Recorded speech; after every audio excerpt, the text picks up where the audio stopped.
briefly cover the similarities between Buddhism and Gnosticism.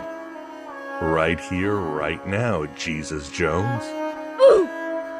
First, I'll quote from Stephen Heller's seminal book, Gnosticism, where he reveals several specific features that join Gnosticism and Hinduism. Here they are.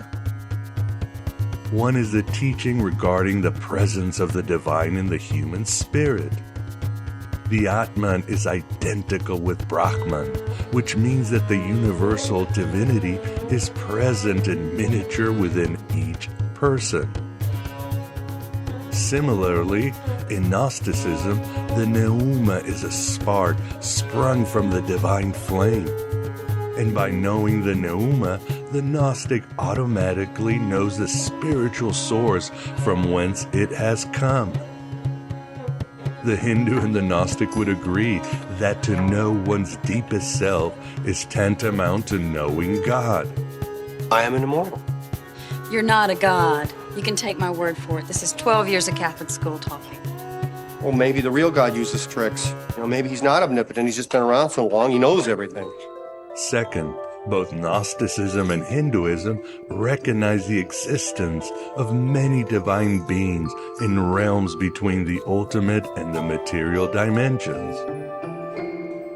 Hinduism is the paramount polytheistic religion in the world today, whereas Gnosticism functions within a monotheistic matrix. But Gnosticism can hardly be called a monotheistic religion, pure and simple. Moreover, some of the Vedic deities of Hinduism, such as Indra or Prajapati, have similar qualities to the Gnostic demiurge. Slugs! Slugs! He created slugs. They can't hear, they can't speak, they can't operate machinery. I mean, are we not in the hands of a lunatic? Third, Hindu teachings have much to say about what constitutes duality, Vaita, and what is non-dual, Advaita. While Gnosticism is often described as dualistic, its view of both of these categories is actually comparable to the Hindu. Thus, in the realm of what Hinduism calls Maya, illusory manifestation, duality prevails and the struggle of light and dark takes place. While on the plane of ultimate reality, there is a fullness of being comparable to what is known to the Gnostics as the pleroma. It's not a place like heaven. It's not something that's not here. It is here in the middle of the turmoil, what's called samsara, the whirlpool of life conditions. That nirvana is what? It is the condition that comes when you are not compelled by desire or by fear or by social commitments. In the Pali Canon, Buddhism includes the concept of reborn gods. According to this theory, periodically the physical world system ends and beings of that world system are reborn as gods in lower heavens. This too ends according to Buddhist cosmology, and God Mahabrahma is then born, who is alone. He longs for the presence of others, and the other gods are reborn as his ministers and companions. Mahabrahma then forgets his past lives and falsely believes himself to be the creator, maker, all-seeing, the Lord. This is his development build, sealed off so he can control it. He keeps it offline so the custom code he's written can't be detected and deleted. Yes, it's a bubble universe ruled by an asshole god. And, as many of you already know, the Buddhist god Mara is a dead ringer for the fierce demiurge of the Sethian Gnostics. You shall know that God is God, and bow down to his will. Going back to Heller's book, it provides the similarities between Gnosticism and Buddhism. Heller writes that, quote, the objective of Buddhism is identical with the ultimate aim of Gnosticism, which is liberation. meaning freedom from embodied existence and thereby from all future suffering. The Bodhisattva ideal and other modifying teachings are only elaborations of this basic teaching. As long as the Matrix exists, the human race will never be free.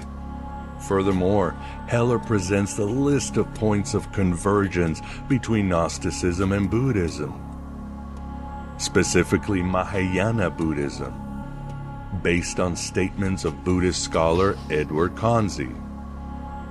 Heller writes, salvation is achieved through Gnosis or Jnana Buddhism.